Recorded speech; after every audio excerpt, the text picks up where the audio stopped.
इस महाशिवरात्रि में बहुत अद्भुत योग है। यह 4 ग्रहों का अद्भुत संयोग है। चूंकि मीन राशि में मात्र 2 ग्रह हैं, शिवरात्रि के दिन सभी संकटों से निवारण के लिए आप यदि भगवान शिव की उपासना करते हैं तो आपको पूर्ण रूप से लाभ होगा। नमस्कार, आप देख रहे हैं तिरुत नाव और मैं आप लोग के साथ अभिजीत कुमार श्रीवास्तव। हिंदू पंचांग के अनुसार हर साल फागुन मास के कृष्ण पक्ष के चतुर्दशी तिथि को महाशिवरात्रि मनाया जाता है। इस वर्ष भी महाशिवरात्रि के तिथि को लेकर कुछ कन्फ्यूजन है और इस कन्फ्यूजन को दूर करने के लिए आज हम बात करेंगे पंडित प्रभात मिश्र से, जो हमारे साथ इस वक्त मौजूद है। तो सर, सबसे पहले आपका स्वागत करते हैं अपने चैनल में। आप लोगों का बहुत बहुत धन्यवाद, तिरुत नाव को बहुत बहुत धन्यवाद। बात करते हैं सर महाशिवरात्रि की। तो इस वर्ष महाशिवरात्रि कब है 2024 में? देखिए, महाशिवरात्रि जिस दिन रात्रि में शिवरात्रि रहती है उसी दिन महाशिवरात्रि होते हैं। शिवरात्रि फाल्गुन कृष्ण चतुर्दशी को मनाया जाता है। दिन में त्रयोदशी और रात में जिस दिन भी रात्रि काल में चतुर्दशी होती है उस दिन हम लोग महाशिवरात्रि मनाते हैं। तो यह रात्रि व्यापिनी पर्व है। इसका नाम है शिवरात्रि। ठीक है, शिव और शक्ति का मिलन की रात्रि को शिवरात्रि कहा जाता है। तो इस दिन सृष्टि का आरंभ भी इस दिन से माना जाता है कि शिव और शक्ति मिलकर के इस सृष्टि का संचालन प्रारंभ किए। इस महाशिवरात्रि में बहुत अद्भुत योग है। यह 4 ग्रहों का अद्भुत संयोग है। चूंकि मीन राशि में मात्र 2 ग्रह हैं, राहु और बुध, और कुंभ राशि में स्वगृही शनि हैं, सूर्य हैं, चंद्रमा हैं और शुक्र हैं।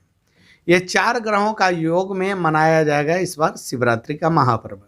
शिवरात्रि के दिन सभी संकटों से निवारण के लिए आप यदि भगवान शिव की उपासना करते हैं तो आपको पूर्ण रूप से लाभ होगा। यह भौतिक सुख, आध्यात्मिक सुख, मानसिक सुख, शारीरिक सुख, सभी प्रकार का सुख की प्राप्ति के लिए लोग महाशिवरात्रि की व्रत करते हैं और इसको करने से सुख, समृद्धि, शांति, ऐश्वर्य सब कुछ प्राप्त होता है। तो सबसे पहले महाशिवरात्रि में करना क्या चाहिए, महाशिवरात्रि का व्रत कैसे करें? बहुत लोग को पता नहीं है कि व्रत कैसे करें। तो व्रतों का मान 24 घंटा का होता है। तो 24 घंटा उपवास करना है। 24 घंटा में 6-6 घंटा का एक प्रहर होता है। तो 4 प्रहर की पूजा शिवरात्रि में बताई जाती है। तो 4 प्रहर की उपासना है भगवान शिव और शक्ति का। तो ये 4 प्रहर की पूजा करने से सदैव सुख, समृद्धि और ऐश्वर्य की प्राप्ति के साथ वंश वृद्धि भी होती है। तो जिन लोगों को वंश नहीं है, पुत्र नहीं है, तो ऐसी स्थिति में लोग वंश के लिए भी यदि दूध से अभिषेक करें, गाय के दूध से अभिषेक करें तो उनको वंश की प्राप्ति होती है। पंचामृत से भगवान शिव का अभिषेक करने से दुख, दरिद्रता का निवारण होता है। यदि इच्छित फल प्राप्ति के लिए ईख के रस से भगवान शिव की अभिषेक करें तो इच्छित फल की प्राप्ति होती है।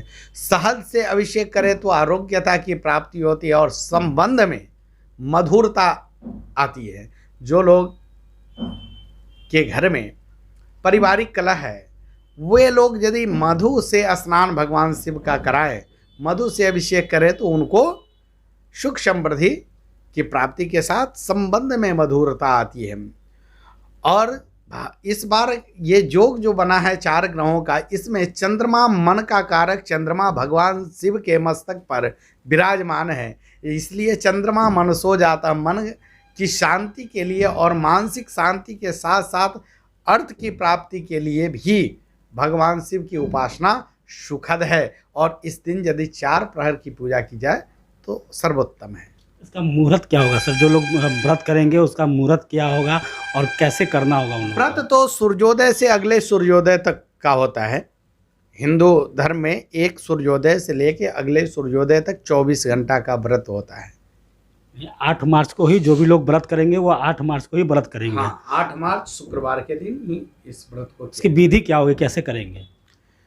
भगवान शिव की उपासना के लिए कोई विधि नहीं है। भगवान शिव को जो अर्पित कर दीजिए वही विधि है।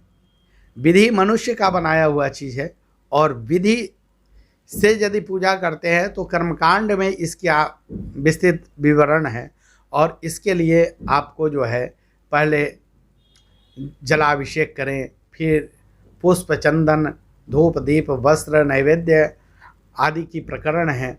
तो आप यदि ये सब चीज़ों में नहीं पढ़ना चाहते हैं तो केवल आप जा कर के जल अर्पित करें। ओम नमः शिवाय इस मंत्र से, यह महामंत्र है, इस मंत्र से यदि आप जा कर के कुछ भी नहीं आता तो ओम नमः शिवाय या महामृत्युंजय मंत्र से यदि आप शिव पर जल अर्पित करते हैं तो भी आपको उतना ही पुण्य मिलेगा, क्योंकि शिवरात्रि उपासना का पर्व है। कहा जाता है सर कि महाशिवरात्रि के दिन ही शिव और पार्वती जी का विवाह हुआ था और इस दिन से, जैसे आप बता रहे हैं कि सृष्टि की रचना हुई थी, सृष्टि का प्रारंभ हुआ था, तो जितने भी शिवलिंग हैं इस धरती पर सभी में उस दिन शिव का वास होता है। क्या यह सच है? नहीं, शिव तो सदैव हैं, शिव तो सदैव हैं। उनका नाम है स्वयंभू, तो वो तो सदैव हैं। उसी दिन केवल वास नहीं, सब दिन शिव और शक्ति का वास शिवलिंग में होता है। और सृष्टि की आरंभ की बात मैंने कही तो ऐसा मतलब इसलिए है क्योंकि शिव शक्ति का एक समागम जो है वह शिवरात्रि का महापर्व है, इसलिए। अच्छा, इसके पीछे की पौराणिक कथा क्या है कि महाशिवरात्रि क्यों मनाते हैं? महाशिवरात्रि शिव शक्ति का मिलन जो है, पार्वती और शिव से विवाह के उत्सव में, जैसे विवाह पंचमी के दिन राम विवाह मनाते हैं वैसे ही शिवरात्रि के दिन शिव विवाह का पर्व मनाते हैं। बहुत सारे कन्या लोग जिनका विवाह रुका हुआ है, अवरुद्धता आ रही है, तो वो लोग शिवरात्रि में कैसे व्रत करेंगे कि उनके विवाह में अड़चन दूर हो जाएगी?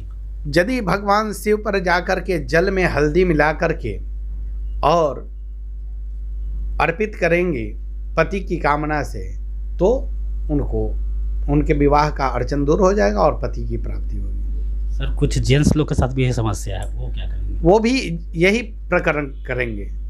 जिन पुरुष या महिला दोनों के लिए अलग विधि नहीं है, दोनों की सामान्य विधि है। ये दोनों जाकर के यदि अपने विवाह के निमित्त यदि जल अर्पित करते हैं तो ऐसा संभव है। धन्यवाद। तो आप सुन रहे थे पंडित प्रभात मिश्र को, जिन्होंने बताया है कि इस वर्ष महाशिवरात्रि 8 मार्च को पूरे देश में धूमधाम से मनाई जाएगी और इस पूरे पूजा महाशिवरात्रि का जो पूजा होगा उसका विधि क्या होगा, कैसे पूजा करना है, कैसे उसका फल प्राप्त होगा, जिन कन्याओं का या पुरुष का विवाह में अड़चन आ रही है उनको विवाह का अड़चन दूर करने के लिए महाशिवरात्रि के दिन क्या कुछ करना है, ये सभी कुछ की जानकारी पंडित प्रभात मिश्र ने दी है।